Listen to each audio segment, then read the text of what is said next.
चलिए देखिएगा, भारतीय इतिहास में जो है प्राचीन भारत के इतिहास का यह अंतिम बिंदु समझिएगा इसके बारे में, क्योंकि बंगाल का जो इतिहास है या बंगाल का जो राजवंश है, ठीक है, उस राजवंशों को समझने के लिए पहले आपको थोड़ा सा इतिहास की कड़ियों को समझना होगा। कारण क्या है?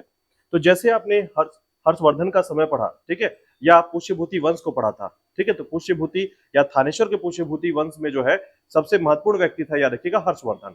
हर्षवर्धन ने जो है किस तरीके से अपनी बहन को बचाया, ठीक है, किस तरीके से जो है शशांक से बदला लिया और इस प्रकार से जो है कन्नौज पर एक केंद्रीय सत्ता स्थापित की थी उसने।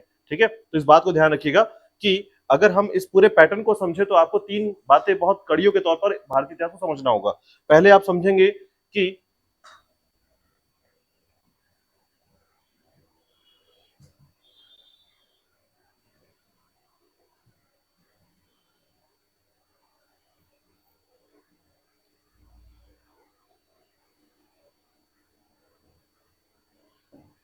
देखिएगा, तो भारतीय इतिहास में जो है यह जो समय है इसे हम कहेंगे बंगाल के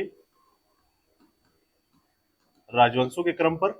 ठीक है, बंगाल का राजवंश, और इसके अंतर्गत आप दो राजवंशों को पढ़ेंगे, एक है आपका पाल वंश और दूसरा है आपका सेन वंश। ठीक है, पाल वंश और सेन वंश। अब देखिए यहां पर आप समझिएगा कि हम लोगों ने जो है इस प्रकार से भारत के इतिहास को पढ़ा और समझा, जहां पर हम महत्वपूर्ण राजवंशों को याद रखते हैं। तो जैसे कि मैंने बताया कि गुप्तोत्तर काल में,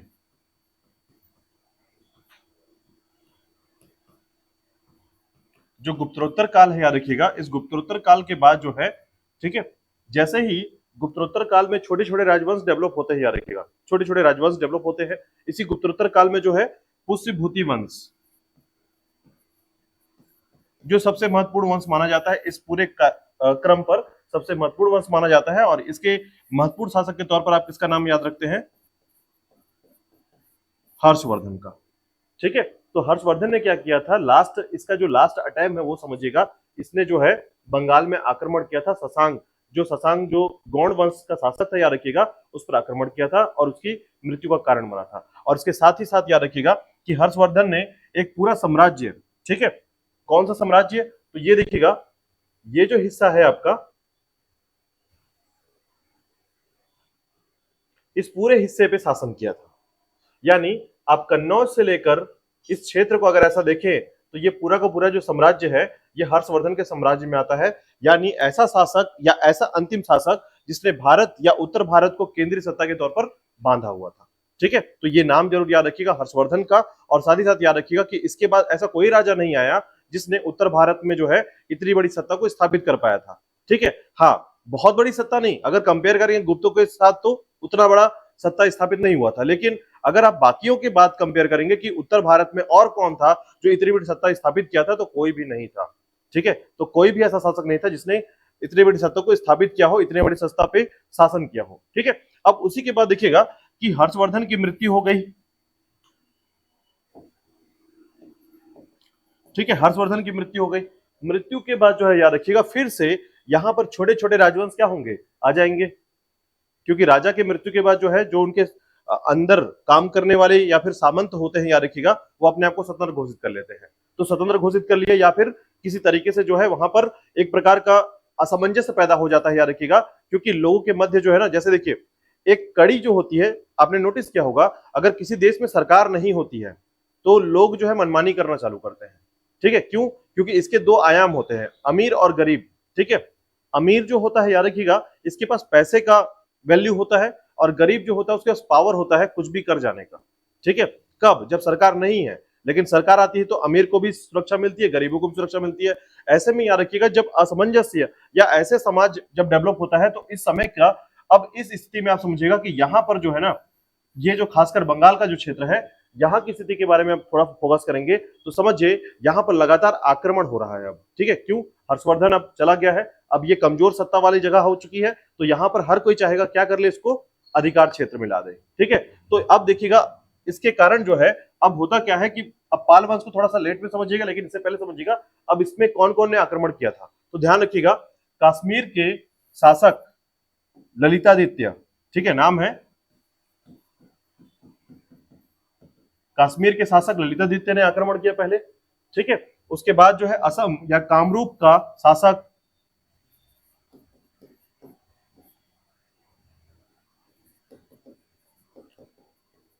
इसने आक्रमण किया, ठीक है। और कन्नौज का शासक याद रखिएगा यशोवर्मन, इसने भी आक्रमण किया। अब तीन तीन आक्रमण झेलने के लिए बंगाल के पास इतना ज्यादा जो है सामर्थ्य नहीं था। अब स्थिति क्या बनेगी सोच कर देखिए। अब स्थिति ये बनी कि अब यहाँ के जो बुद्धिजीवी थे, विद्वान थे, इन्होंने मिलकर सोचा कि अब बंगाल को सुरक्षित करना आवश्यक है। तो बंगाल को सुरक्षित करने के नाम पर जो है यहाँ पर एक व्यक्ति को चुना गया और इसका नाम था गोपाल। और इस तरीके से जो है गोपाल जो है बंगाल का शासक बना और बंगाल के राजवंशों में पाल वंश का नाम जुड़ गया इतिहास में, ठीक है। तो बात यहाँ पर आपको समझ में आ गई होगी कि बंगाल में पाल वंश का शुरुआत कैसे माना जाता है या कैसे हुआ है, ठीक है। तो बंगाल के पाल वंशों का शुरुआत जो है इसी क्रमावली कड़ी से हुआ है, जिसमें गुप्तोत्तर काल के बाद जो है पुष्यभूति वंश और उसका हर्षवर्धन की मृत्यु के बाद जो है बंगाल अब एक कमजोर शासक के तौर पर जाना जाने लगा। और इसी में जो है तीन तीन आक्रमण हुए इसके पास, पहला कश्मीर का आक्रमण, फिर असम का आक्रमण और उसके बाद जो है आपका यशोवर्मन का आक्रमण, जो कि कन्नौज का शासक था याद रखिएगा। और इसने आक्रमण किया और आक्रमण करने के साथ ही साथ जो है बंगाल को अपने अपने क्षेत्र में जो है शामिल करने का प्रयास किया गया। लेकिन अब बंगाल जो है इस असमंजस की घड़ी में गुजर रहा था कि यहाँ पर योग्य शासक की कमी थी और कमी होने के कारण जो है लोगों ने मिलकर, विद्वान लोगों ने मिलकर यहाँ पर एक व्यक्ति को चुना जिसका नाम था गोपाल, ठीक है। तो नाम याद रखिएगा क्योंकि इसी गोपाल के पाल से ही पाल वंश बना है, याद रखिएगा। और कारण भी आप देखेंगे, इसके जितने भी पुत्र हुए, वंशज हुए, सबके नाम के आगे क्या लगा रहेगा, पाल, ठीक है। तो आपका ये क्या बन गया, पाल वंश बन गया, इसलिए इतिहास में से पाल वंश के नाम से जाना जाता है, ठीक है। चलिए देखिएगा आगे, तो बात करते हैं पाल वंश के बारे में।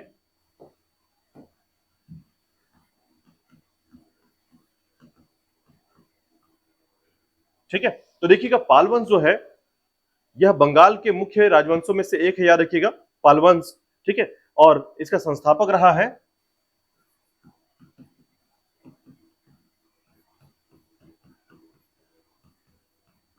गोपाल, ठीक है, संस्थापक है गोपाल, याद रखिएगा। अब इसी कड़ी में जो है आपको 3 से 4 जो सबसे महत्वपूर्ण बिंदु है उन पर फोकस रखना है कि पाल वंश की क्रमावली कहानी क्या है और इसके अंतर्गत जो है कौन कौन सी घटना सबसे महत्वपूर्ण मानी जाती है। तो अगर इसके अंतर्गत देखिएगा सबसे जो इंपॉर्टेंट फैक्ट है याद रखिएगा गोपाल से, और वो सबसे इंपॉर्टेंट फैक्ट है याद रखिएगा ओदंतपुरी के बारे में, ठीक है। तो जैसे कि मैंने आपको पहले भी इतिहास में बताया हुआ है कि आप 3 चीजों का नाम जरूर याद रख लीजिएगा। एक है आपका तक्षशिला, दूसरा है आपका नालंदा और तीसरा है आपका विक्रमशिला। और एक नाम और याद रखिएगा ओदंतपुरी। ये वो सभी क्षेत्र हैं याद रखिएगा जो बौद्ध धर्म से संबंधित है, पहला चीज। दूसरा याद रखिएगा कि इनसे कभी कभी जुड़ा हुआ क्वेश्चन पूछा जाता है, खासकर ये 2 क्वेश्चन, नालंदा का निर्माण किसने कराया था और विक्रमशिला का निर्माण किसने कराया था। इवन जब टफ होगा तो पूछा जाएगा ओदंतपुरी का निर्माण किसने कराया था, ठीक है। तो ध्यान रखिएगा ये 3 क्वेश्चन बहुत कॉमन पूछे जाते हैं, ठीक है। तो तक्षशिला जो है विश्व का सबसे पहला यूनिवर्सिटी कहलाता है, याद रखिएगा, ठीक है। तक्षशिला विश्व का सबसे बड़ा या सबसे पहला यूनिवर्सिटी कहलाता है और वही विश्व का दूसरा सबसे बड़ा दूसरा यूनिवर्सिटी जो है नालंदा कहलाता है, ठीक है। और पाल वंश के समय ही विक्रमशिला की स्थापना हुई थी, याद रखिएगा ये पाल वंश के समय विक्रमशिला की स्थापना हुई थी और ओदंतपुरी की भी स्थापना इसी समय हुई थी, ठीक है। तो ध्यान रखिएगा सब कहानी इसी से जुड़ा हुआ ज्यादातर आता है, ठीक है।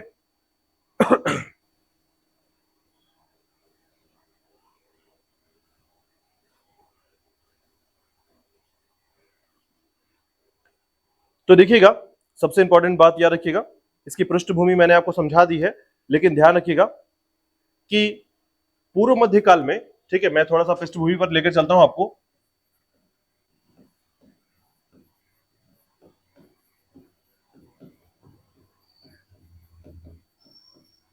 पूर्व मध्यकाल में गौड़ वंश के शासक नाम है शशांक की मृत्यु के बाद।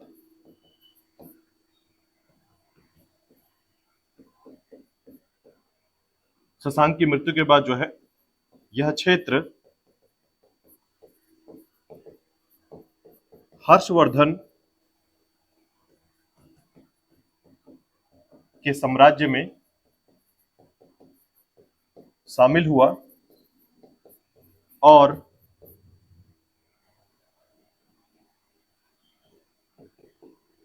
अराजकता की स्थिति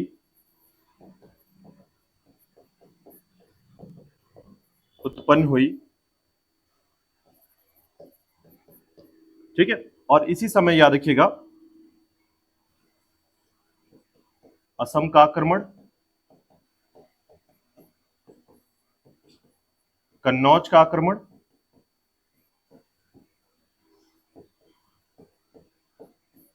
और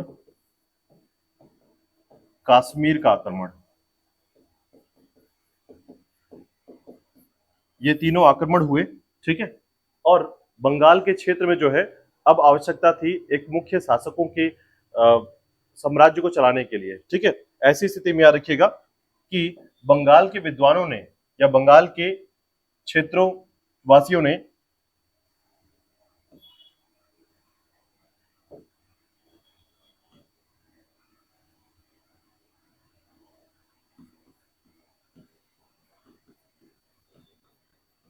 जिसके कारण बंगाल के कुछ विद्वानों ने मिलकर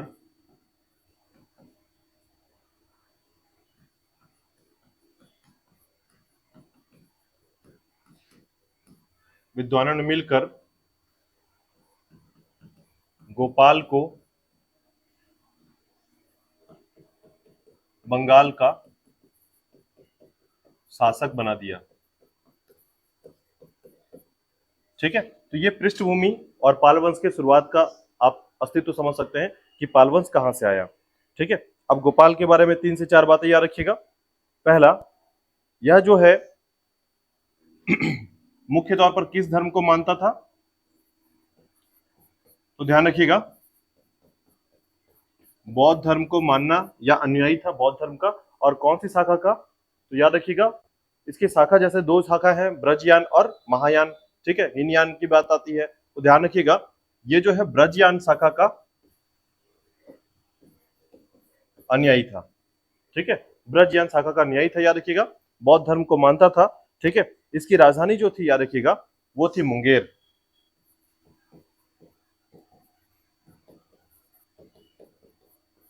राजधानी मुंगेर, याद रखिएगा। ठीक है, अब देखिएगा सबसे पहले बात करते हैं गोपाल के बारे में। तो लगभग 750 से 1050 तक का समय रहा है पाल वंश का। 752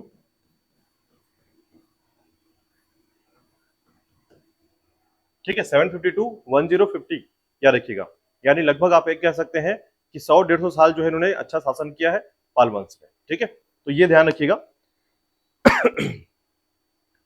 देखिएगा गोपाल का जो शासनकाल रहा है, यहां तक बातें समझ में आ गई आपको पाल वंश की शुरुआत कैसे हुई है या पाल वंश कैसे आया है। ध्यान रखिएगा प्राचीन भारत के इतिहास में अगर सिंधु घाटी सभ्यता, वैदिक सभ्यता या मौर्य काल से क्वेश्चन नहीं पूछा गया तो फिर सीधे जंप करते हैं ये पीछे की तरफ, और पीछे की तरफ जो है पाल वंश और सैन वंश को उठा के क्वेश्चन एक आध दो पूछ लिए जाते हैं। ठीक है, क्योंकि ये भी क्या है, बौद्ध धर्म को लेकर यहां तक आगे चुके हैं और बौद्ध धर्म को यहां तक लेकर आए हैं, तो कहीं ना कोई क्वेश्चन तो देकर जाएंगे आपको। तो ध्यान रखिएगा क्योंकि इसमें ना निर्माण के कार्य हुए हैं और निर्माण के कार्य के तौर पर ही आप चीजों को याद रखेंगे। खासकर देखिए जो महत्वपूर्ण घटना है, इतिहास की महत्वपूर्ण घटना क्या क्या है, तो जैसे त्रिपक्षीय संघर्ष इस समय में चल रहा था, त्रिपक्षीय संघर्ष चल रहा था। ठीक है, मैं पहले भी दोहरा चुका हूं। उसी के साथ साथ याद रखिएगा निर्माण में विक्रमशिला का निर्माण हो रहा है इस समय। ठीक है, तो बहुत सारी घटनाएं ऐसी हैं जो कि इतिहास को कुछ अलग सा घटना या अलग सा जो है एक स्पर्श देता है कि इतिहास में कुछ नया एक आयाम जोड़ता है। ठीक है, तो पाल वंश के समय ये घटना अगर इतना महत्वपूर्ण नहीं होता तो शायद पाल वंश को आप याद भी नहीं रखते। याद रखिएगा क्यों, क्योंकि ये जो घटनाएं हैं क्योंकि वर्तमान को कहीं ना कहीं ये नया आयाम देता है। अब विक्रमशिला की स्थापना, ठीक है, जो अब आपका विक्रमशिला है बिहार के क्षेत्र में, भागलपुर क्षेत्र में, तो एक स्थापना हुआ।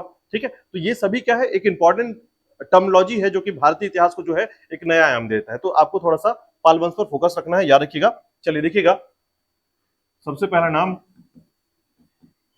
गोपाल के बारे में। 750 ईस्वी का समय जो है इसका रहा है। 750 के समय जो है ये शासक बना। ठीक है, और 750 से लगभग 20 सालों तक जो है ये शासन किया।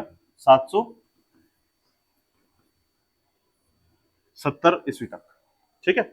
अब इसके घटनाओं में सिर्फ दो बातें आपको ध्यान रखनी है, एक तो संस्थापक है ये, और दूसरा याद रखिएगा जैसे कि मैंने बताया कि बौद्ध धर्म का अनुयायी था ये, इसको याद रखिएगा, बौद्ध धर्म का अनुयायी, क्योंकि कई बार ऐसा होता है कि निम्न में से कौन सा शासक बौद्ध धर्म का अनुयायी रहा है, ठीक है। तो हमेशा लास्ट वाले लोगों का नाम ढूंढ करना हम पहले छाट लेते हैं, अरे बौद्ध धर्म यहाँ तक पहुंचा था क्या, या फिर बौद्ध धर्म को मानने वाले लोग थे क्या। तो ये थोड़ा सा रीजन कम मतलब एक तरीके से क्वेश्चन में छाटने योग्य बन जाता है, इसलिए ध्यान रखिएगा कि अब यहाँ पर धर्मों के क्रम पर जो है राजाओं के द्वारा जो धर्म माना जा रहा है उसको अच्छे से फोकस रखिएगा कि कौन सा राजा कौन से धर्म को मानता था, ठीक है। इसका सबसे बड़ा एक फैक्ट याद रखिएगा, जैसे कि मैंने बताया, तो याद रखिएगा बिहार शरीफ क्षेत्र में जो है उदंतपुरी का निर्माण कराया था इसने, ठीक है। ये संस्थापक रहा है। और दूसरा याद रखिएगा बिहार में जगह का नाम क्या है, सॉरी भागलपुर नहीं, इसे कहा जाता है बिहार शरीफ, ठीक है। उदंतपुरी का निर्माण, ठीक है, एक महत्वपूर्ण बौद्ध मठ है याद रखिएगा उदंतपुरी, और साथ ही साथ याद रखिएगा विश्वविद्यालय भी है और बौद्ध मठ भी है, ठीक है। विश्वविद्यालय और बौद्ध मठ का निर्माण कराया था याद रखिए गोपाल ने।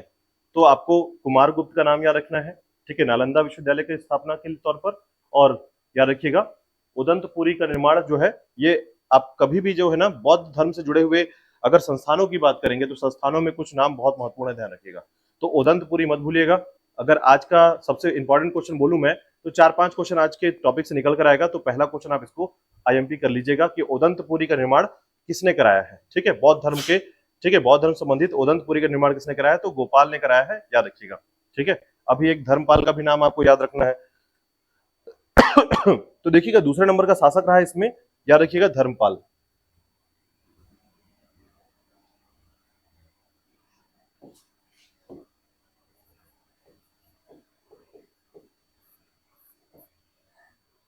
ठीक है।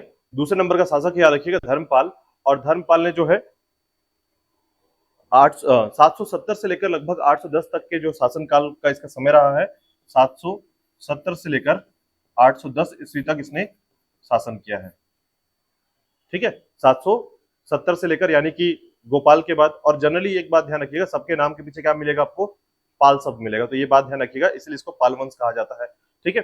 अब देखिए धर्मपाल जो है ना इसने सबसे पहली बार जो है याद रखिएगा, देखिए त्रिपक्षीय संघर्ष में जो है ना सभी का नाम आता है, लेकिन याद रखिएगा धर्मपाल का नाम सबसे पहली बार आता है। तो ध्यान रखिएगा इसने जो है उत्तर भारत में चल रहे कन्नौज के लिए संघर्ष में भाग लिया था, ठीक है, और इसी भाग को क्या कहते हैं हम लोग, त्रिपक्षीय संघर्ष कहते हैं। तो याद रखिएगा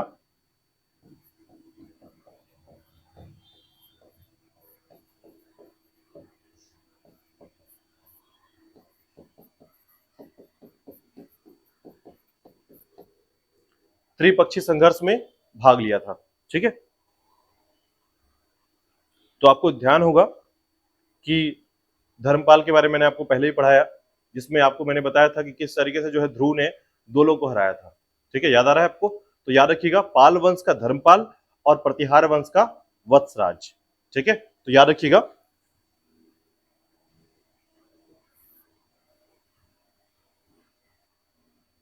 इसको हम ऐसा याद रखने का प्रयास करेंगे,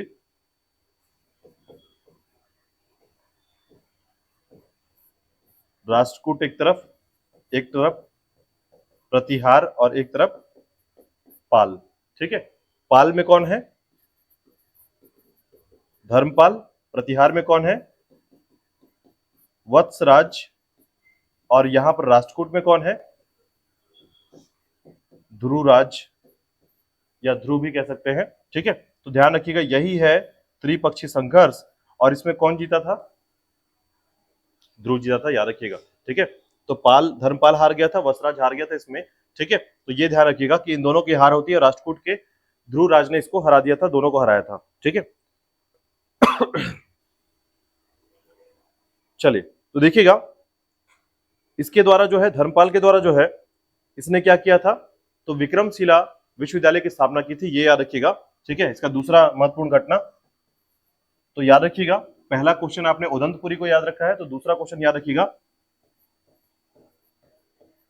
विक्रमशिला विश्वविद्यालय की स्थापना कहां पर है? ये बिहार भागलपुर क्षेत्र। ठीक है, बिहार भागलपुर क्षेत्र में जो है विक्रमशिला विश्वविद्यालय की स्थापना की थी इसने, याद रखिएगा। और साथ ही साथ याद रखिएगा कि इसने जो है नालंदा विश्वविद्यालय के लिए जो है 200 गांव दान में दिए थे। ठीक है, तो ये जरूर याद रखिएगा कि चूंकि यह भी धर्म के तौर पर जो है बौद्ध धर्म का न्यायी था, तो यह भी क्या कोशिश कर रहा था कि बौद्ध धर्म से जुड़े हुए घटनाओं में, कि बौद्ध धर्म से जुड़े हुए जितने भी निर्माण कार्य हुए हैं उसको सही ढंग से जो है निर्देशित कर सके, याद रखिएगा। तो ऐसे में जो है इसने नालंदा के लिए जो है 200 गांव दान में दे दिए थे। अब होता क्या था, क्यों गांव दान में क्यों दिए जाते थे किसी विश्वविद्यालय के लिए या नालंदा के लिए? तो ध्यान रखिएगा कि नालंदा के रखरखाव, ठीक है, जैसे 200 गांव दान में दिए तो इसका मतलब ये नहीं कि गांव उठाकर उनको दान में दे दिया गया, ऐसा नहीं है। इसे दान में देने का मतलब ये होता है कि वहां से अब जो भी टैक्स आएगा, उस गांव से जो भी टैक्स आएगा, उस गांव से जो भी पैसे आएंगे, उस पैसे को अब कहां पर व्यय किया जाएगा, एक्सपेंस किया जाएगा, तो उस नालंदा के लिए किया जाएगा। तो इसीलिए गांव दान में दिए जाते थे, याद रखिएगा। ठीक है, तो ध्यान रखिएगा इसके बारे में, धर्मपाल के बारे में। ठीक है,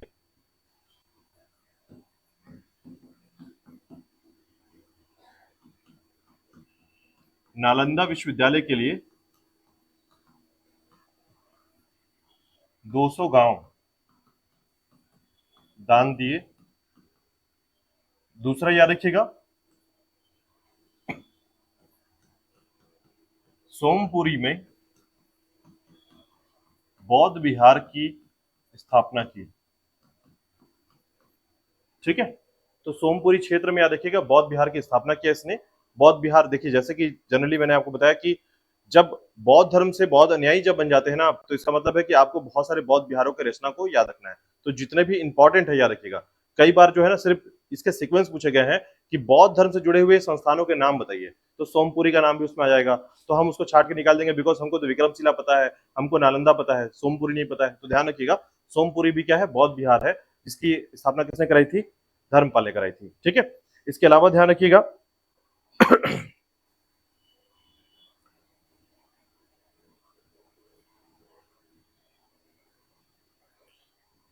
आपने कई बार जो है कुछ रचना का नाम सुना होगा, जैसे कि चंपू काव्य का नाम सुना है? चंपू काव्य हो गया। ठीक है, उसी प्रकार जो है कुछ और भी रचनाएं हैं, उदय सुंदरी।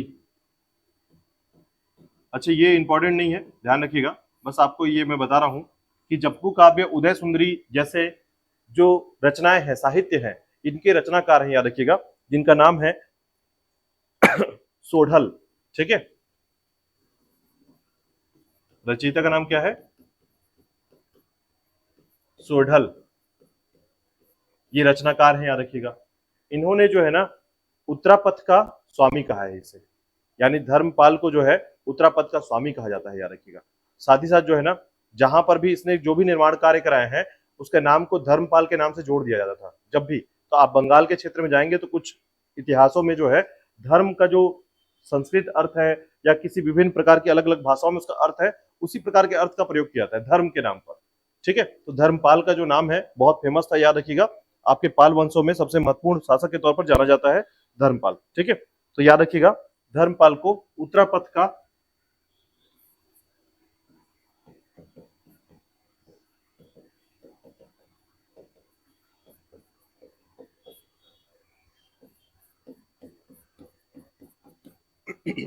ठीक है, उत्तरपथ का स्वामी कहा है किसको? धर्मपाल को, याद रखिएगा। ठीक है, चलिए इसके बाद देखिएगा, इसके बाद जो है अन्य शासकों में देवपाल का नाम आता है और उसके बाद महिपाल का नाम आता है। ठीक है, यही दो शासकों को उसके बाद याद रखना है आपको, तो नाम याद रखिएगा देवपाल।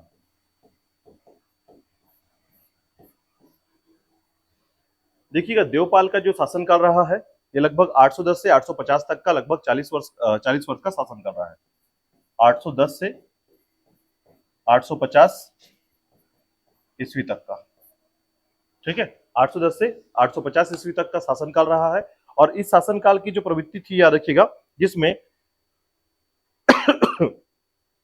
यह काफी विस्तारवादी शासक के तौर पर जाना जाता है। देवपाल जो है एक बड़ा विस्तारवादी शासक के तौर पर जाना जाता है, याद रखिएगा। और इसके समय में भी कुछ घटनाएं हुई हैं, जैसे धर्मपाल के समय की 3 घटनाएं आपको ध्यान रखना है। एक विक्रमशिला की स्थापना, सोमपुरी की स्थापना और नालंदा के लिए गांव का दान में देना। ठीक है, इतना याद करिएगा धर्मपाल के लिए। और उसी के बाद याद रखिएगा कि देवपाल का जो शासनकाल रहा है, इसके में भी एक शासनकाल जो है, ठीक है, इसने सबसे इंपॉर्टेंट याद रखिएगा, सबसे जो बड़ी घटना इसके समय में हुई थी वो था राजधानी मुंगेर को बनाना।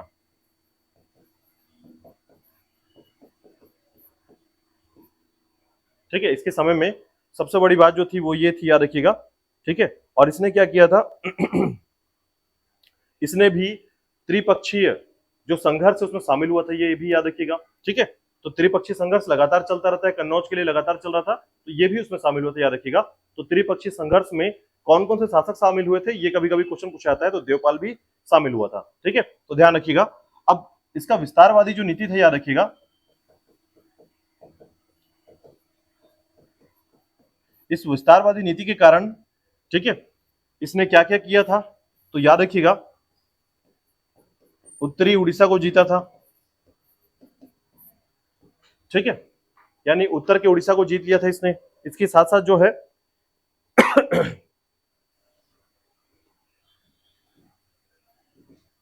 पूर्वोत्तर क्षेत्र, ठीक है, पूर्वोत्तर क्षेत्र का मतलब होता है आपका प्राज्योतिषपुर,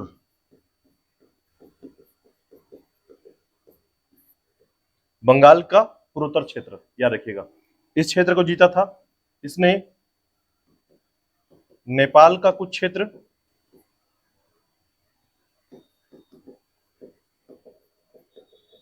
जीत लिया था। ठीक है, नेपाल के कुछ क्षेत्र में भी अधिकार कर लिया था। ठीक है, तो याद रखिएगा, उत्तर में नेपाल के क्षेत्र में, पूर्व में उड़ीसा के क्षेत्र में।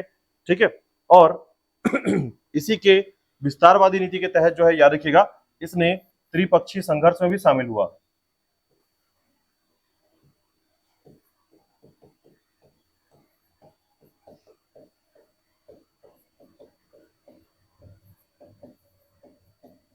त्रिपक्षीय संघर्ष में भी शामिल हुआ इसी विस्तारवादी नीति के कारण।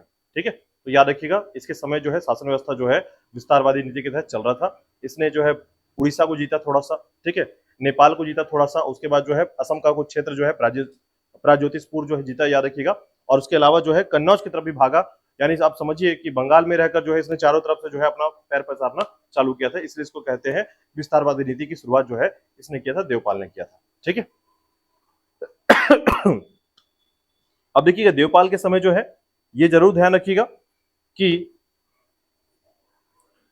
इसके समय जो है एक अरब यात्री जो है, चूंकि आपको याद होगा राष्ट्रकूट के समय भी मैंने आपको ये पढ़ाया था, ठीक है, सुलेमान के बारे में। ठीक है, तो ध्यान रखिएगा कि इसके समय जो है अरब यात्री जो है भारत आया था। ठीक है, तो ये भी ध्यान रखिएगा कि देवपाल के समय जो है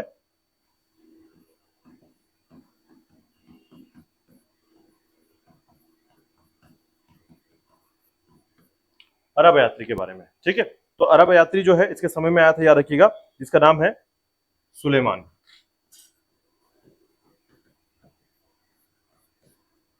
तो देवपाल के समय याद रखिएगा अरब यात्री सुलेमान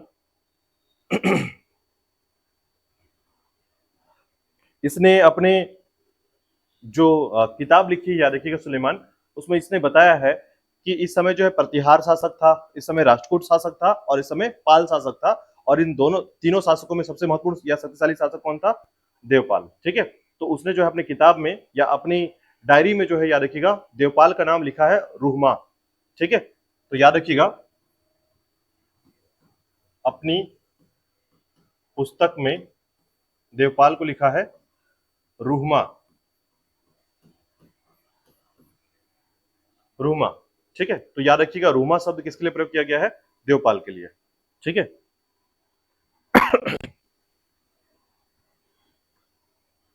ठीक है, तो ध्यान रखिएगा। अब देखिए इसी के समय ना एक सबसे इंपॉर्टेंट बात जो घटना घटी थी वो आप ध्यान रखेंगे कि इस समय जो है सुमात्रा का जो शासक था,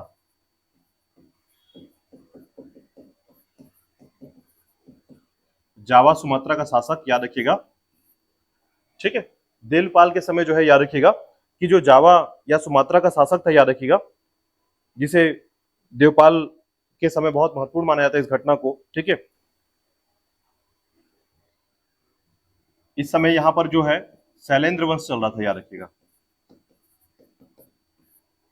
शैलेंद्र वंश। ठीक है, कहां पर? जावा सुमात्रा में। ठीक है, तो वहां का शासक था, याद रखिएगा, बालपुत्र देव। ये नाम याद रखिएगा, बालपुत्र देव। ये जावा सुमात्रा का शासक है और इसने जो है आग्रह किया था किससे? देवपाल से। बोला कि मुझे भी क्या करें, बौद्ध विहार के अनुरक्षण के लिए जो है मुझे कुछ जगह दे दें कि मैं वहां पर बौद्ध विहार का निर्माण कराऊंगा, आपके भारत में कराऊंगा। ठीक है, तो भारत में बौद्ध निर्माण या बौद्ध विहार के निर्माण के लिए जो है ना, इसने आग्रह किया था किससे? देवपाल से। ध्यान रखिएगा। ठीक है, तो ये जो थोड़ा सा आप याद रखिएगा। ठीक है, तो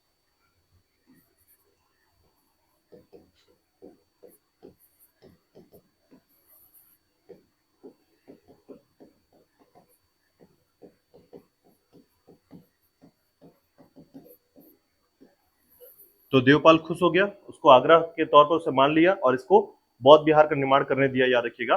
ठीक है, किसने? देवपाल ने।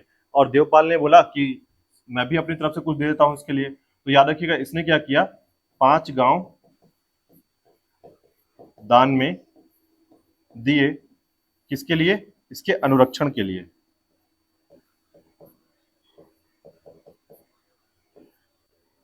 ठीक है, तो याद रखिएगा, इसने आग्रह किया बौद्ध विहार के निर्माण के लिए, तो उसने बोला कि मैं भी 5 गांव दान में देता हूं, ताकि ये जो है इसका जो भी खर्चा है, जो भी एक्सपेंसेस है, याद रखिएगा, वह है अब वो 5 गांव से हो जाएगा। ठीक है, तो ये ध्यान रखिएगा। इसमें सबसे इंपॉर्टेंट क्या है, तो ध्यान रखिएगा, ये नाम बालपुत्र देव। ठीक है, एग्जाम में बालपुत्र देव के बारे में पूछा था, याद रखिएगा, कि देवपाल के समय जो है शैलेंद्र वंशी शासक या समकालीन शासक कौन था, जावा सुमात्रा का शासक कौन था। ठीक है, तो नाम है बालपुत्र देव। ठीक है, चलिए, तो ये था देवपाल के बारे में। और याद रखिएगा, इतिहास में बौद्ध धर्म का दूसरा संस्थापक किसे कहा जाता है? तो देवपाल को कहा जाता है, याद रखिएगा। इतिहास में बौद्ध धर्म का दूसरा संस्थापक देवपाल को कहा जाता है। ठीक है, चलिए, इसके बाद देखिएगा, नेक्स्ट है महिपाल देव। ठीक है, महिपाल, याद रखिएगा।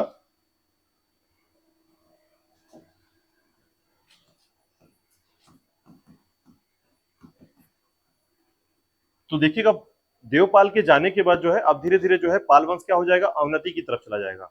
यानी उसका पावर जो है अब खत्म हो रहा है, अब धीरे धीरे पाल वंश जो है समाप्त होने की कगार पे आ जाता है। ठीक है, तो महिपाल के समय भी कुछ घटनाएं घटेंगी, जिसके कारण और भी ज्यादा स्पीड से जो चीजें अब धीरे धीरे चल रही थी, अब धीरे धीरे से जगह जगह पर जो है ज्यादा तेजी से जो है अब पाल वंश समाप्त होने लगेगा। ध्यान रखिएगा। ठीक है, तो आपको 3 राजाओं के नाम पे ही याद रखना है। एक धर्म गोपाल को तो याद करना ही है, क्योंकि उसके जन्म के बिना तो ये पाल वंश समर्थता में नहीं आएगा। दूसरा आपको धर्मपाल याद रखना है, तीसरा आपको देवपाल याद रखना है, और चौथा आपको महिपाल याद रखना है। ठीक है, तो महिपाल के बारे में मैंने पहले भी आपको पढ़ाया हुआ है, शायद 2 दिन पहले। ठीक है, तो याद रखिएगा, महिपाल जो है याद रखिएगा, इसी के समय जो है ना, अब उधर चोल शासक भी है, दक्षिण में चोल शासक थे इस समय। और चोल शासक के समय याद रखिएगा कि उस समय राजेंद्र प्रथम आ चुका था वहां पर। ठीक है, और उसने बोला कि मेरे को गंगा नदी का पानी चाहिए या गंगा नदी का क्षेत्र चाहिए ऐसा। ठीक है, तो इसने बोला मैं नहीं दूंगा। और उसी प्रकार जो है आपके गंगवंश का शासन था आपका। ठीक है, और उसी प्रकार कलिंगा का शासन था। तो इस क्षेत्र में जो है अब कौन आक्रमण कर देगा? तो इसके समय में राजेंद्र प्रथम यानी चोल शासक जो है आक्रमण कर दिया था, याद रखिएगा। इसके शासन काल में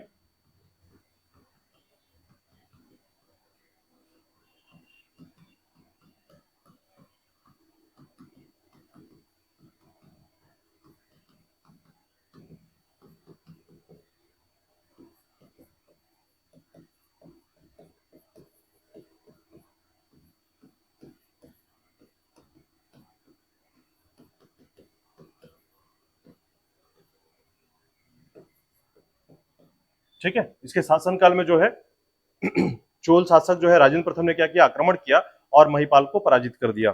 ठीक है, तो महिपाल को यह पराजय का सामना करना पड़ा, याद रखिएगा।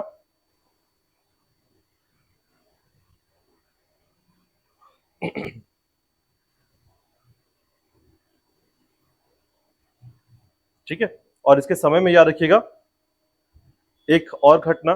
ठीक है, इसने जो है एक बौद्ध भिक्षु का नाम याद रखिएगा, बौद्ध भिक्षु आतिश। इसके नेतृत्व में जो है याद रखिएगा कुछ धर्म प्रचार करने वाले जो लोग हैं, याद रखिएगा, समुदाय को। ठीक है, इसका नाम याद रखिएगा, अतीश है ना, अंतिम मत कर दीजिएगा। बौद्ध भिक्षु अतीश के नेतृत्व में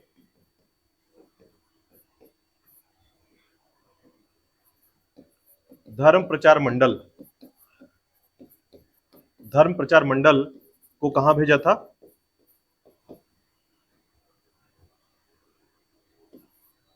तिब्बत भेजा था।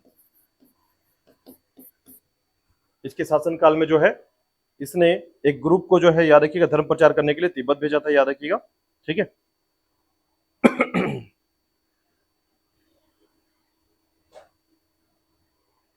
चलिए इसके बाद देखिएगा पाल शासकों का में अंतिम शासक का नाम आता है, याद रखिएगा,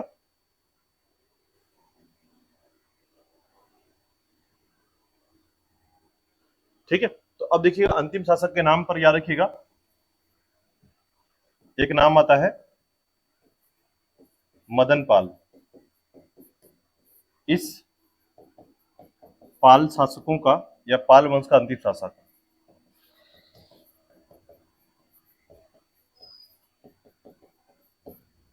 ठीक है, ध्यान रखिएगा मदन पाल को जो है अंतिम शासक माना जाता है। लेकिन एक और बात याद रखिएगा कि एक व्यक्ति है संध्याकर नंदी, ठीक है, जिनका नाम है संध्याकर नंदी।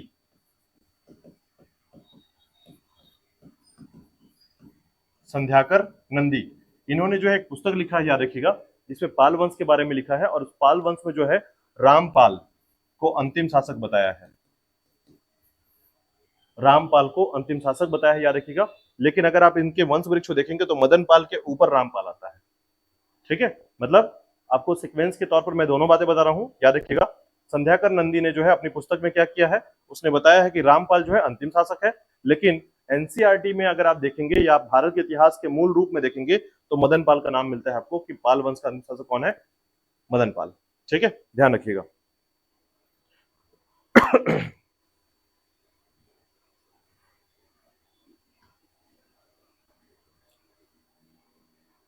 तो ये था आपका पाल वंश, इतना ही आपको याद रखना है। पाल वंश में 4-5 क्वेश्चन इसी में आते हैं, याद रखिएगा। पाल वंशों में निर्माण कार्य सबसे ज्यादा फोकस है, याद रखिएगा, पाल वंशों के आधार पर। और आपको धर्मपाल का नाम याद रखना है, भूलना नहीं है किसी भी हालत में, ठीक है। देवपाल का नाम याद रखना है और साथ ही साथ आपको ये याद रखना है, देखिए किसी किस समय कौन कौन सी घटना घटी वो याद कर लीजिए कि कब चोल शासक ने जो है बंगाल में आक्रमण किया था राजेंद्र प्रथम ने, तो महिपाल के समय, ठीक है। बालपुत्र देव ने आग्रह कब किया था, किसके समय किया था, तो देवपाल के समय किया था, ठीक है। विक्रमशिला का स्थापना किसके समय हुआ है, तो धर्मपाल के समय, ठीक है। उदंतपुरी का निर्माण किस समय हुआ है, तो गोपाल के समय।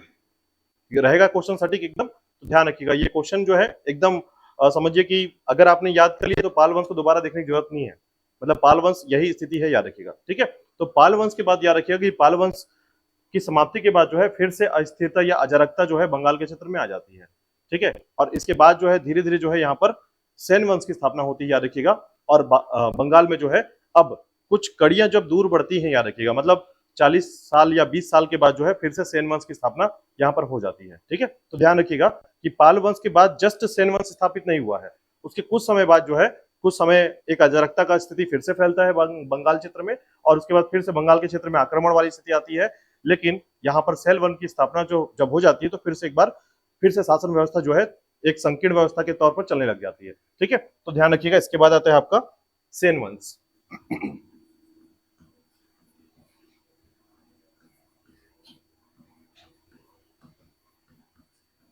ठीक है।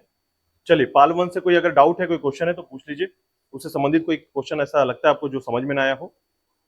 फिर आगे चलेंगे सेन वंश के बारे में और उसके बाद थोड़ा सा बात करेंगे हम लोग कश्मीर के राजवंशों के बारे में। 2-3 लाइन पर ही है, जैसे कि हमने कल कुछ राजवंशों के बारे में बताया था आपको, छोटे छोटे राजवंशों के बारे में। वैसे कश्मीर के कुछ क्वेश्चंस कभी कभी पूछे आते हैं, जैसे राज तरंगणी के बारे में पूछा आता है, ठीक है। एक रचना है, आपने सुना होगा, कल्हड़ की रचना है राज तरंगणी, ठीक है। उनके बारे में थोड़ा सा हम पढ़ेंगे, राज तरंगणी की रचना किसने की थी और किसका दरबारी कवि कौन था, ये सब चीजें आपको जानना पड़ेगा, ठीक है। क्योंकि लोगों के दिमाग में ना बहुत सारी गलतफहमी होती है इतिहास को लेकर के, वो गलतफहमी आज भी किसी ना किसी के दिमाग में होगा, क्योंकि कई बार कल्हड़ किसका राज दरबारी कवि था, किसी को जानकारी है? कल्हड़ किसका दरबारी कवि था? अभी तक ना 50 बार ये क्वेश्चन पूछा गया होगा कि कश्मीर के बारे में कौन सी साहित्य में रचना की गई है, यानी साहित्य का नाम क्या है जिसमें कश्मीर के बारे में, उसके जनजीवन के बारे में, उसके ऋतुओं के बारे में, उसके इतिहास के बारे में, उसके राज व्यवस्था के बारे में बताया गया है। तो वो राजतरंगिणी है जिसमें कश्मीर के बारे में बताया गया है। लेकिन जो कल्हड़ है जिसने राजतरंगिणी लिखा है वो किसका कवि था? ठीक है, तो नाम आता है हर्ष का नाम।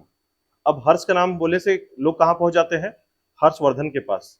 यही गलतियां होती हैं, ठीक है, क्योंकि अभी तक जितने लोग भी पढ़े हैं हर्ष का दरबारी कवि कल्हड़, ठीक है, वो साफ साफ लिखा था, वो नहीं बताता ये कि पुष्य भूतिवंश का है या कौन है, कभी नहीं बताता, ठीक है, इसलिए कभी किसी को पता नहीं चलता कि वो एक्चुअल में कौन से वंश का शासक था, ठीक है। तो यही चीज हम थोड़ा सा आज क्लियर करेंगे, कारकोट वंश, उत्पल वंश और लोहार वंश के बारे में, ठीक है। कश्मीर के 3 राजवंशों के बारे में पढ़ेंगे, जिसमें कारकोट वंश आएगा, उत्पल वंश आएगा और उसके बाद आपका लोहार वंश आएगा, ठीक है, बाद में डिस्कस करेंगे। फिलहाल सैन वंश पे चलते हैं। देखिएगा तो देखिएगा बंगाल के जो सैन वंश है याद रखिएगा 1070 से लेकर 1230 तक जो है इनका शासनकाल रहा है। 1072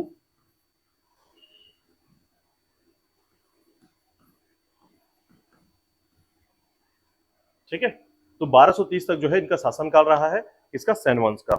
अब देखिए इसकी पृष्ठभूमि क्या है, तो ध्यान रखिएगा कि पाल वंश के पतन के बाद जब बंगाल में पुनः अराजकता होती है, याद रखिएगा, तो इस तरीके से जो है धीरे से जो है सैन वंश के लोग, ठीक है, सैन वंश जो है याद रखिएगा इनमें सामंतिक तौर पर जो है इनका विभाजन होता है। सामंतिक तौर पर जब ये विभाजन करते हैं तो बंगाल के क्षेत्र में अराजकता को फिर से निश्चित करने के लिए या उसको सुदृढ़ करने के लिए सैन वंश की स्थापना की जाती है, ठीक है। तो यहाँ पर सैन वंश का जो इतिहास है या सैन वंश जो है याद रखिएगा बंगाल में किसी प्रायोजित स्थिति पर नहीं आते, ये आकस्मिक स्थिति में आते। जैसे पाल के लिए क्या हुआ कि गोपाल को चुना गया और तब जाकर पाल वंश आया, लेकिन सैन वंश के लिए ऐसा कोई प्रायोजित कोई घटना नहीं थी, ठीक है।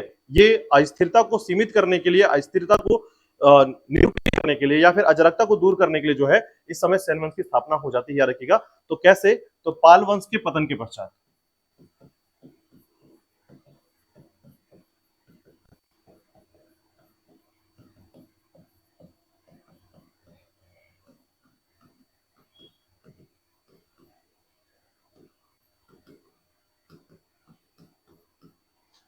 ठीक है, पाल वंश के पतन के पश्चात सैन वंश की स्थापना होती है, या सैन वंश जो है ये शासन प्रारंभ करता है, याद रखिएगा, ठीक है। तो देखिएगा इनके बारे में जो घटनाएं हैं, जो इंपॉर्टेंस है, वो मैं ज्यादा फोकस करूंगा इस पे। ज्यादा बड़ा टॉपिक नहीं है, याद रखिएगा सैन वंश, ये भी एक छोटा टॉपिक पर ही है, ठीक है। तो ध्यान रखिएगा कि इसमें जो है संस्थापक का नाम पूछा जाता है, याद रखिएगा। तो सैन वंश के जो संस्थापक है, याद रखिएगा, जिन्हें हम कहते हैं सामंत सेन, ठीक है। तो नाम से ही लग रहा है सामंत था, सामंत सेन, ठीक है। तो नाम याद रखिएगा, सामंत सेन के तौर पर इसे जाना जाता है। और इसने जो है शासन व्यवस्था जो है एक जगह है जिसे कहते हैं राढ़ नामक स्थान से शासन प्रारंभ किया था,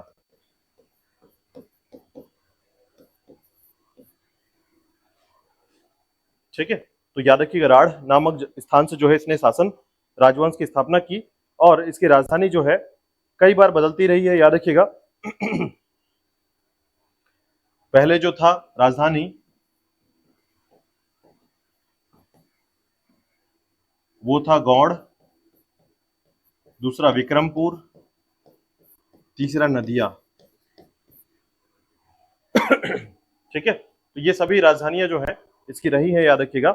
नवद्वीप भी कहा जाता है, ये बंगाल के क्षेत्र में ही आता है, याद रखिएगा, ठीक है।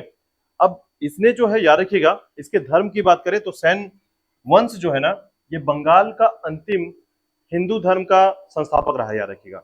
यानी अगर आपसे पूछा जाए कि भारतीय इतिहास में या प्राचीन भारत के इतिहास में अंतिम वंश जो हिंदू धर्म को मानता था या वैदिक धर्म को मानता था तो वो केवल सैन वंश है, क्योंकि इसके बाद जो है ना यहाँ पर कोई ऐसा वंश नहीं आएगा जो हिंदू वंश का होगा, ठीक है। बात समझ में आ रही है कि यहाँ पर ये ऐसा अंतिम शासन है या वंश है जो हिंदी या हिंदू साहित्य सॉरी वैदिक धर्म को मानने वाला वंश है, याद रखिएगा। तो धर्म के तौर पर जो है आप ऐसा कह सकते हैं कि धर्म के तौर पर जो है ये शैव धर्म और वैष्णव धर्म के अनुयायी थे, इसे हम वैदिक धर्म के तौर पर जानते हैं। अंतिम वंश है जो इस धर्म को मानता था, ठीक है, बंगाल के क्षेत्र में, याद रखिएगा। इसके मुख्य शासकों में याद रखिएगा 3 नाम याद रखना है। पहला विजय सेन, ठीक है, मुख्य शासक विजय सेन, बल्लाल सेन, और एक नाम और याद रखिएगा लक्ष्मण सेन। ठीक है, ये 3 मुख्य शासक हैं और इन्हीं तीनों के बारे में आपको पढ़ना है।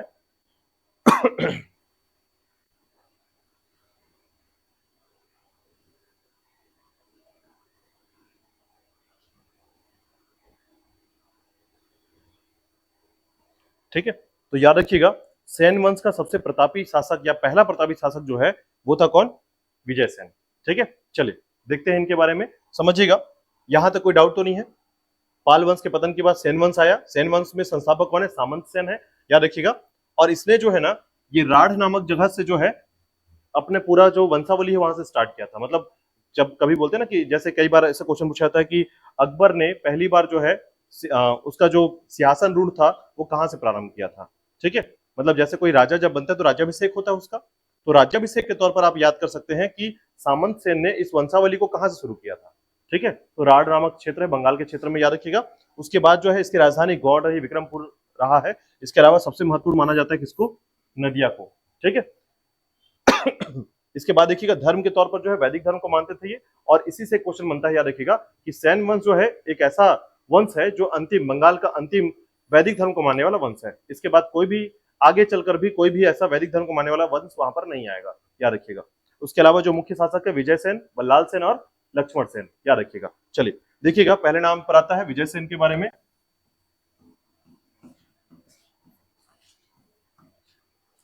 ठीक है, तो देखिएगा विजय सेन की बात करें तो याद रखिएगा जैसे ही आप सामंत सेन की बात करते हो, सामंत सेन जो है ना संस्थापक रहा है। ठीक है, लेकिन सामंत सेन का पुत्र कौन हुआ? हेमंत सेन। हेमंत सेन का पुत्र कौन हुआ? विजय सेन, याद रखिएगा। तो आप बोलेंगे सर उन दोनों को क्यों कहां गायब कर दिए? तो याद रखिएगा शासन काल में जो है ना, जो पराक्रमी होता है, जो सामंत सेन की बात करें, सामंत सेन ने एक काम कर दिया संस्थापक के तौर पर, उसके आगे की कहानी या उसके बारे में कोई घटना विशेष तौर पर नहीं जानी जा रही है। ठीक है, लेकिन भारतीय इतिहास में जो है अगर कंपेयर करेंगे तो 3 राजवंश, 3 राजा जो है ये शासक है सेन वंश के, ये सबसे ज्यादा प्रतापी या पराक्रमी कहलाते थे। उसमें सबसे पहला जो शासक है, याद रखिएगा, विजय सेन का नाम आता है, और इसने जो है विस्तारवादी नीति अपनाई थी, और इसने जो है काफी बड़ा क्षेत्र जो है विस्तार कर लिया था, बंगाल के क्षेत्र से फिर से जोड़ता हुआ आगे क्षेत्र में आक्रमण करके। ठीक है, तो याद रखिएगा ये किसका पुत्र है? हेमंत सेन का। हेमंत सेन किसका पुत्र है? सामंत सेन का। ठीक है, हाँ अगर आप चाहें तो लिख सकते हैं, वरना कोई बात नहीं है। तो ध्यान रखिएगा सेन वंश का प्रथम पराक्रमी शासक,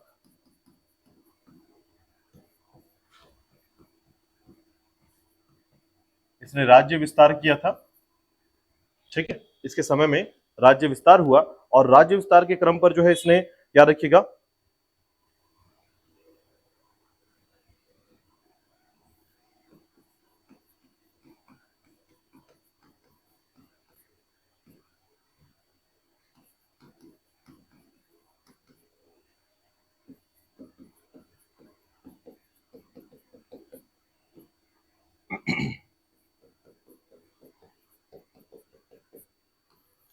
इन सभी क्षेत्रों को जीता था, याद रखिएगा। कलिंग क्षेत्र में, ठीक है, कलिंग राजाओं को हराया, कामरूप क्षेत्र का कुछ हिस्सा जीता, उसके अलावा जो है गौड़ क्षेत्र को जीता, बंगाल का क्षेत्र है ये, याद रखिएगा। ठीक है, जिसने गौड़, कामरूप, कलिंग राजाओं को परास्त किया और साम्राज्य का विस्तार किया था, याद रखिएगा।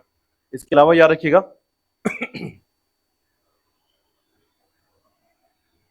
इसने जो है इसी विस्तारवादी नीति के तहत जो है नव्य और मिथिला क्षेत्र को जीत करके बंगाल में मिलाया था। नव्य मतलब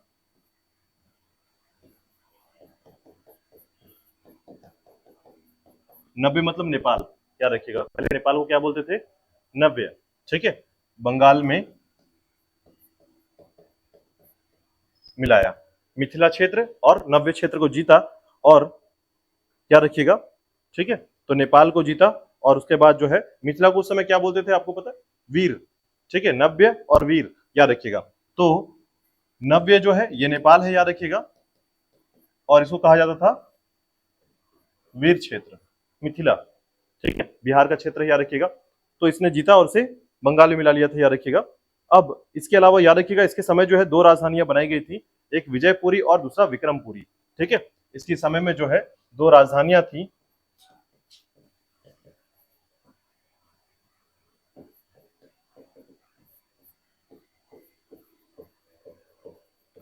विजयपुरी और विक्रमपुरी, ठीक है। तो विजयपुरी और विक्रमपुरी जो है दो राजधानियां बनी इसके समय में। और साथ ही साथ याद रखिएगा कि इसके समय जो है एक प्रशस्ति पत्र की रचना की गई थी, जो कि हर्ष नामक कवि ने किया था, ठीक है। तो हर्ष नामक कवि ने जो है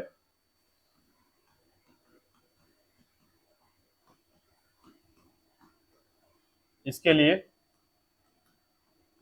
प्रशस्ति पत्र की रचना की थी,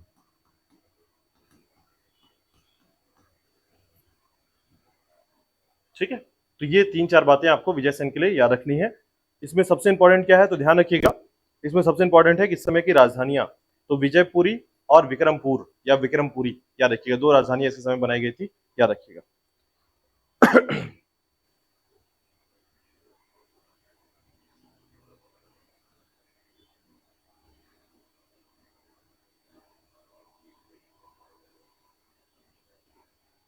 ठीक है। इसके बाद देखिएगा, बात आती है बल्लाल सेन के बारे में, ठीक है। तो इसके बाद जो है बल्लाल सेन का शासन रहा है। तो बल्लाल सेन का जो शासन रहा, याद रखिए 1169 से, ठीक है। अच्छा, इसके शासनकाल का टाइम अगर आप लिखना चाहें तो लिख सकते हैं, ठीक है। 1096 से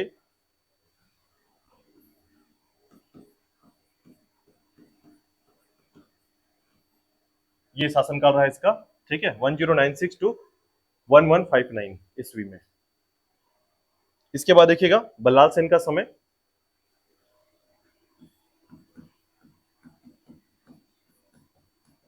ये नाम सुनने से लगता होगा कि आपने कहीं तो ये नाम सुना है, सुना है ये नाम, बल्लाल देव का नाम सुना है, ठीक है। देखिए वैसे ही कुछ परिचय आपको बल्लाल सेन के बारे में मिलेगा, ठीक है। तो बल्लाल सेन जो है, याद रखिएगा,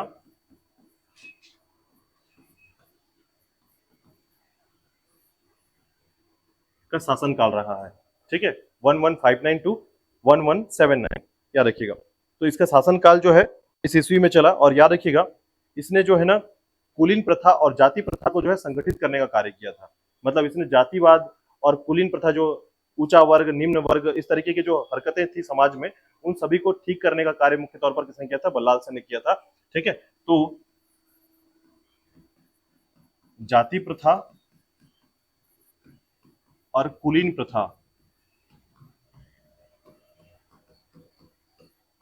को संगठित किया, ठीक है। जाति प्रथा और कुलीन प्रथा को संगठित करने का प्रयास किया इसने, ठीक है। और साथ ही साथ याद रखिएगा कि इसने जो है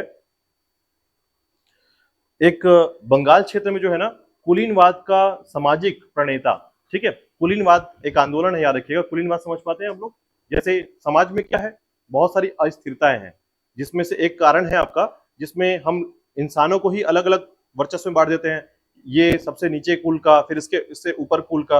आपने नोटिस किया होगा कि कई बार जो है आपके धर्म के अंदर ही, जैसे हिंदू धर्म में ही आप अगर ऐसा मान के चलते हैं, तो आप बोलेंगे ये सबसे नीचे कुल का है, इस धर्म की इस जाति के लोग जो है सबसे नीचे होते हैं।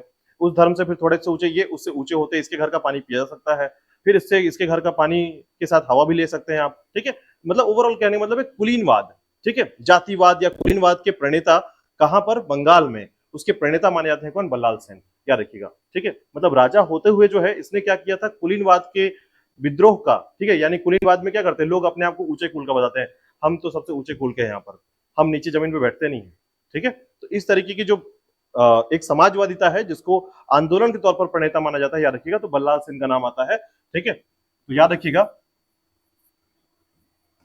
कुलीनवाद आंदोलन के सामाजिक प्रणेता,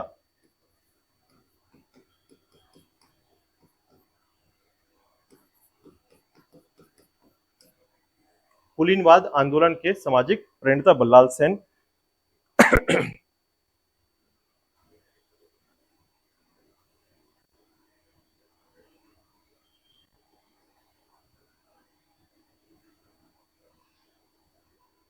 ठीक है। और साथ ही साथ याद रखिएगा यह जो है विद्वानों के संरक्षक भी था। विद्वान का या विद्वानों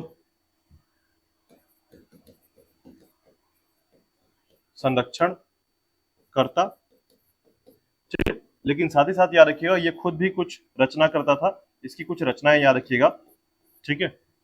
इसने कुछ साहित्यिक रचना की है, उस रचना को याद रखिएगा, जैसे कि दान सागर ग्रंथ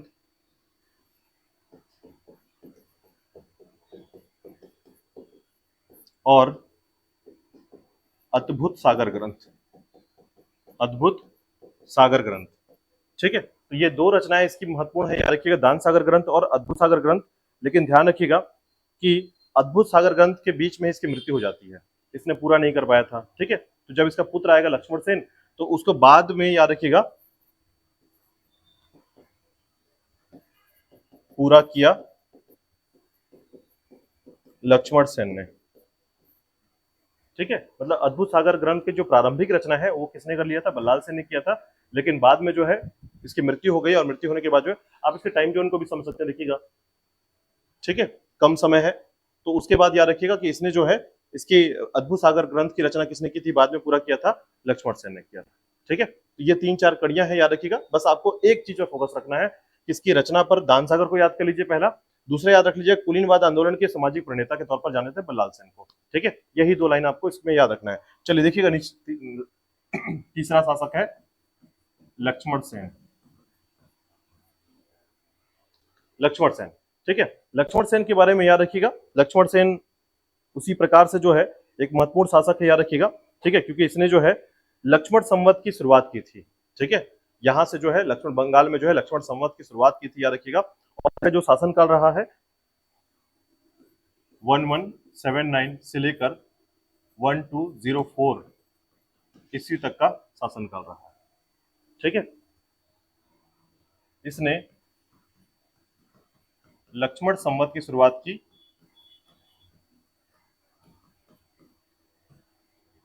लक्ष्मण संवत की शुरुआत की, और साथ ही साथ याद रखिएगा लक्ष्मण संवत की शुरुआत के अलावा जो है इसने फिर से क्या किया, अपने राज्य का विस्तार किया, ठीक है। और याद रखिएगा इसे जो है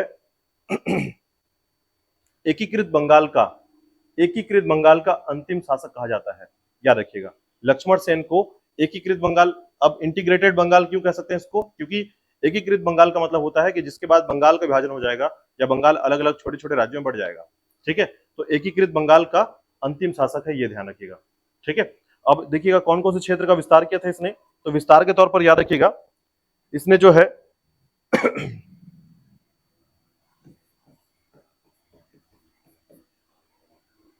पहले तो बिहार के क्षेत्र में, फिर उसके बाद असम का क्षेत्र जीता, ठीक है, बिहार का क्षेत्र जीता, असम का क्षेत्र जीता, और उसके बाद याद रखिएगा उड़ीसा के बाद जो है बनारस तक, उड़ीसा और उसके बाद बनारस तक अपना विस्तार कर लिया था राज्य का, ठीक है। तो 3-4 जगह जो है इसके क्षेत्र का विस्तार हुआ, इसलिए जो है इसको अंतिम शासक कहा जाता है एकीकृत बंगाल का, ठीक है।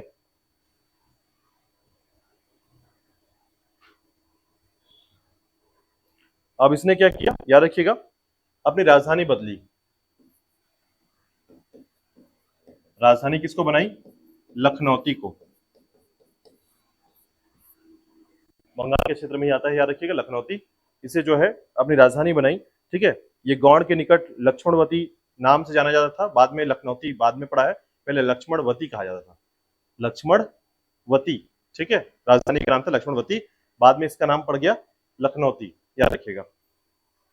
तो अब इसके बारे में आपको एक बात बताना चाहूंगा, आपको याद होगा कि मोहम्मद बिन का जो बख्तियार खिलजी था उसके बारे में सुना है आप लोगों ने, बख्तियार खिलजी जिसने नालंदा को बर्बाद किया, विक्रमशिला को बर्बाद किया, सुना होगा आपने कि विश्वविद्यालय को पूरी तरीके से किताबों को जलाया गया, ठीक है। तो याद रखिएगा कि यहाँ पर जब आक्रमण होता है, अरब का आक्रमण होता है, ठीक है, तो जब अलाउद्दीन खिलजी की बात नहीं कर रहा हूं मैं, याद रखिएगा, ठीक है। तो अब यहाँ पर ये जो समय है, याद रखिएगा कि इस समय जो है जैसे ही बख्तियार खिलजी का जो समय आता है, याद रखिएगा, तो इस बख्तियार खिलजी के समय जो है, याद रखिएगा कि इसके क्षेत्र में आक्रमण कर देता है कौन, आपका बख्तियार खिलजी, ठीक है। और जैसे ही आक्रमण करता है, याद रखिएगा लक्ष्मण सेन जो है अपना क्षेत्र छोड़कर भाग जाता है, ठीक है, तो ये घटना जो है याद रखिएगा लक्ष्मण सेन का, कि इस तरीके से जो है अब सेन वंश जो है पूरी तरीके से समाप्त होने का कगार पे होता है। ठीक है, तो दो घटनाएं मैं इसमें बताता हूं आपको। देखिएगा, पहली घटना है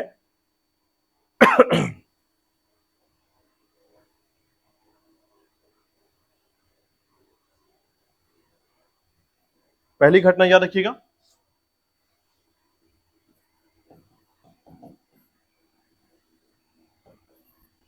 पहली घटना में याद रखिएगा लक्ष्मण सेन ने क्या किया था, एक जयचंद को परास्त किया था। ठीक है,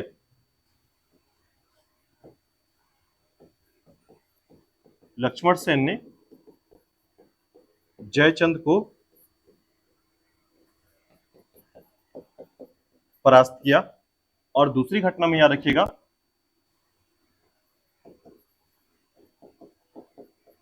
बख्तियार खिलजी ने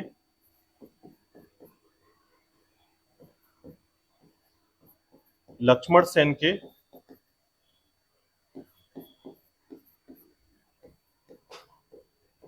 राजधानी पर अधिकार कर लिया।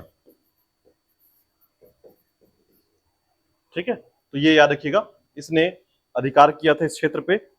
इसके साथ ही साथ याद रखिएगा कि 1202 में जो है मोहम्मद बिन बख्तियार खिलजी ने जो है ये आक्रमण किया इसके क्षेत्र में, और लक्ष्मण सेन जो है यहाँ से पलायन हो गया था, याद रखिएगा, यहाँ से चला गया था। इसके कारण जो है लखनौती अब खाली हो गया और बख्तियार खिलजी ने क्या किया, इस क्षेत्र पर जो है अधिकार कर लिया था, याद रखिएगा। ठीक है, इसलिए जो है इसे अंतिम शासक के तौर पर जाना जाता है, याद रखिएगा। अब देखिएगा, इसके अलावा जो है बस आपको यहीं पर अंतिम बिंदु से याद रख लेना है कि बख्तियार खिलजी ने जो है अंतिम रूप से लक्ष्मण सेन के क्षेत्र पर अधिकार कर लिया था और सेन वंश जो है यहाँ पर धीरे धीरे समाप्त हो गया। ठीक है, अब यहाँ पर एक बात और याद रखिएगा कि लक्ष्मण सेन जो है ना, बल्लाल सेन की तरह जो है एक विद्वान था। ठीक है, या विद्वानों का संरक्षक था। ठीक है, तो बल्लाल सेन के सॉरी लक्ष्मण सेन के द्वारा जो है कुछ विद्वान थे, उनको संरक्षित किया जाता था, याद रखिएगा। तो उनकी कुछ रचनाएं हैं, उनको तो आप ध्यान देंगे। ठीक है, तो देखिएगा,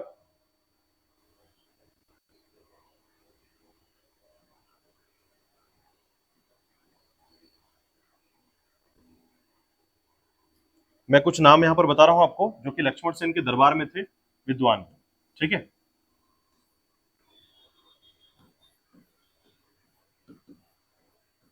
याद रखिएगा, पहला नाम है हलायुद्ध।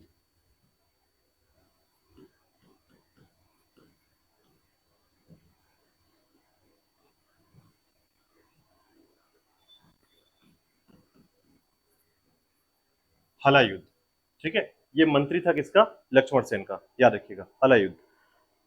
इसकी रचना है, याद रखिएगा, हलायुद्ध की ब्राह्मण सर्वस्व। ठीक है, ब्राह्मण सर्वस्व।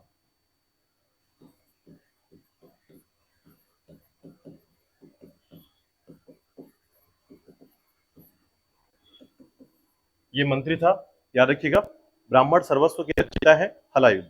ठीक है, उसी प्रकार याद रखिएगा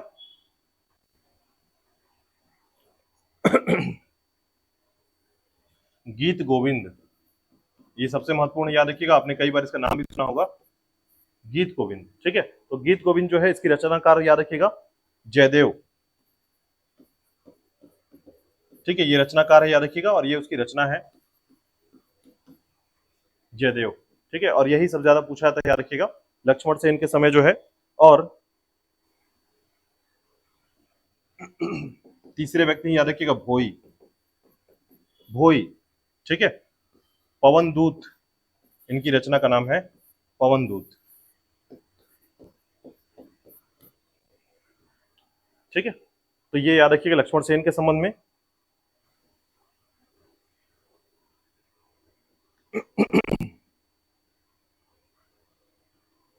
ये था आपका सेन वंश, याद रखिएगा। तो सेन वंश के संबंध में जो है ये बातें आपको तीन याद रखनी है।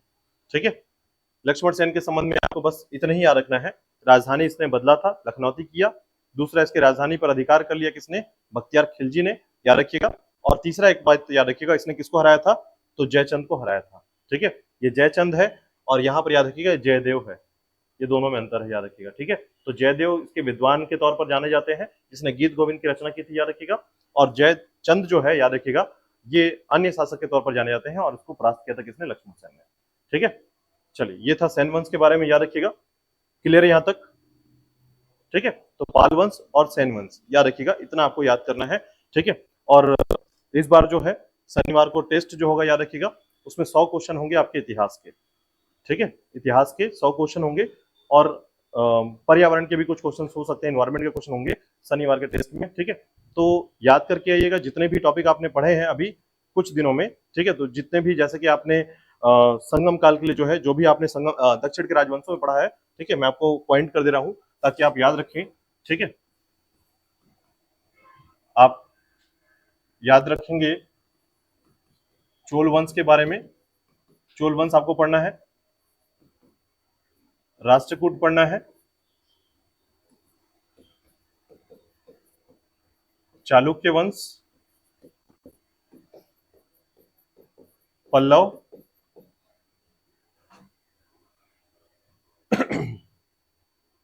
ये तो दक्षिण के बारे में हो गया। इसके बाद बंगाल के राजवंश जो आपने आज पढ़ा है,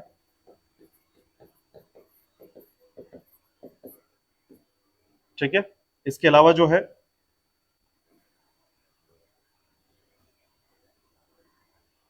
चालुक्य वंश में तीनों पढ़िएगा, वातापी के चालुक्य, वेंगी के चालुक्य और कल्याणी के चालुक्य, ठीक है।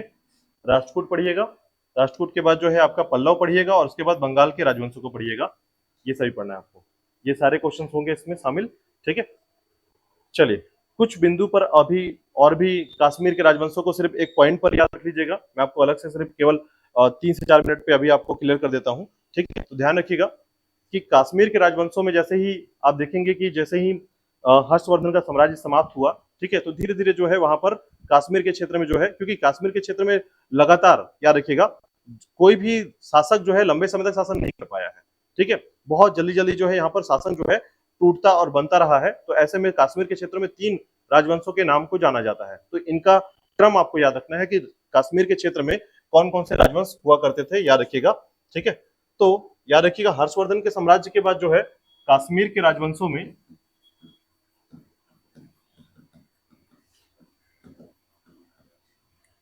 तीन राजवंशों को याद रखिएगा। एक है आपका कारकोट वंश, ये पहला वंश है याद रखिएगा जो कश्मीर के क्षेत्र में स्थापित हुआ था, ठीक है। दूसरा वंश क्या है, उत्पल वंश, और तीसरा वंश याद रखिएगा लाहौर वंश, ठीक है। सॉरी, लाहौर नहीं बोलेंगे, लोहार वंश, लोहार वंश, ठीक है। तो ये जो 3 राजवंश है याद रखिएगा, इसमें सबसे महत्वपूर्ण वंश क्या है, तो याद रखिएगा सबसे महत्वपूर्ण वंश लोहार वंश है, या आप कह सकते हैं इन तीनों में सबसे शक्तिशाली वंश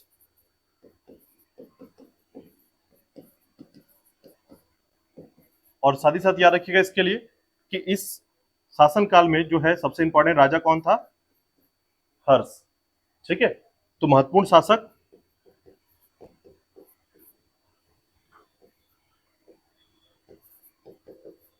और साथ ही साथ याद रखिएगा इसी का दरबारी कवि जो है कौन है, कल्हड़, इसका दरबारी कवि है याद रखिएगा। और इसकी एक रचना याद रखिएगा, राज तरंगणी, ठीक है। इस राज तरंगणी में क्या लिखा गया है, तो याद रखिएगा कश्मीर के इतिहास, शासक, ऋतु परिवर्तन यानी क्लाइमेट चेंज या फिर जलवायु परिवर्तन के बारे में संपूर्ण जानकारी मिलती है। तो क्वेश्चन क्या पूछा जाता है, याद रखिएगा कि कश्मीर के इतिहास का वर्णन किस साहित्य में मिलता है, राज तरंगणी, याद रखिएगा, ठीक है। उसके शासक का वर्णन नहीं मिलेगा, कश्मीर के शासक राज तरंगणी। उसके जलवायु परिवर्तन की जानकारी भी किसमें मिल रही है, राज तरंगणी में, याद रखिएगा। तो ये क्वेश्चन था और इस क्वेश्चन का आंसर मैं हमने आपको बता दिया है, याद रखिएगा। अब इसका एक बार सीक्वेंस पूछा गया था, याद रखिएगा। तो कारकोट वंश सबसे पहले आया था कश्मीर में, कुछ कम समय के लिए था, फिर उत्पल वंश आया और उसके बाद लोहार वंश आया, याद रखिएगा। तो लोहार वंश में जो है हर्ष रहा है और यही हर्ष जो है इसके दरबारी कवि था, ठीक है, कल्हड़, और इसकी रचना है राज तरंगणी। राज तरंगणी के संबंध में आप याद रखेंगे कि कश्मीर के इतिहास से लेकर उसकी क्लाइमेट चेंज तक की जानकारी आपको मिलती है किसमें, ठीक है, राज तरंगणी में, ठीक है।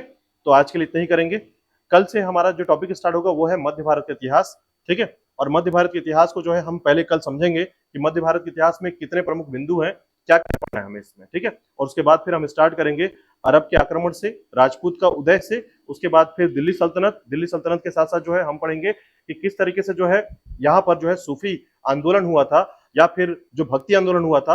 अब इसी के अलावा जो है आपका फिलॉसफी की जो ओरिजिन है, ठीक है, फिलॉसफी या फिर आप कह सकते हैं दर्शन शास्त्र का जो उत्पत्ति हुआ है वो इसी समय हुआ है, ठीक है।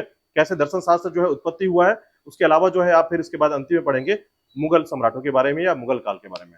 इस तरीके से जो है आपका कुछ सीक्वेंस याद रखिएगा, 4-5 सीक्वेंस में जो है मध्यकाल का इतिहास समाप्त हो जाता है, ठीक है। देखिए प्राचीन काल का इतिहास थोड़ा लंबा चलेगा, मध्यकाल का इतिहास थोड़ा छोटा टॉपिक है, याद रखिएगा, इसमें बहुत ज्यादा टॉपिक नहीं आता है। फिर सबसे ज्यादा जो मेहनत करना है हमको उसमें किसमें करना है, आधुनिक भारत में, ठीक है। तो लगभग समझिए 10 दिन के अंदर ही आपका मध्यकाल का इतिहास खत्म हो जाएगा, ठीक है। यानी आज हम लोग 50वां दिन जो है लगभग 50 से 52वां दिन चल रहे हैं यहाँ पर, तो उसी के आधार पर केवल 10 दिन में आपके 60वें दिन की दूसरे महीने के कवर में जो है हम लोग मध्यकाल के इतिहास को पढ़ेंगे। और जब तीसरा महीना जो प्रारंभ होगा, याद रखिए कि जिसके 15 से 20 दिनों में हम आधुनिक काल के इतिहास को कंप्लीट करेंगे, ठीक है। तो ये सीक्वेंस है जिसमें आप 70 से 75 दिनों के अंदर जो है पूरा का भारत का इतिहास पढ़ते हैं, ठीक। अब इसके आधार पर अगर आपसे कोई क्वेश्चन नहीं बनता है तो बार बार जाकर रिपीट पढ़िए उसको, क्योंकि इसके बिना तो कोई चीज नहीं होने वाला है, ठीक है। तो ध्यान रखिएगा भारत के इतिहास का सबसे ज्यादा महत्व जो है ना आधुनिक भारत के इतिहास में, ध्यान रखिएगा। लेकिन उस इतिहास को पढ़ाने के लिए पहले आपको प्राचीन भारत के इतिहास को इतना संयम तरीके से हम तैयार करते हैं ताकि आपको चीजें प्रॉपर याद रहे, ठीक है। चलिए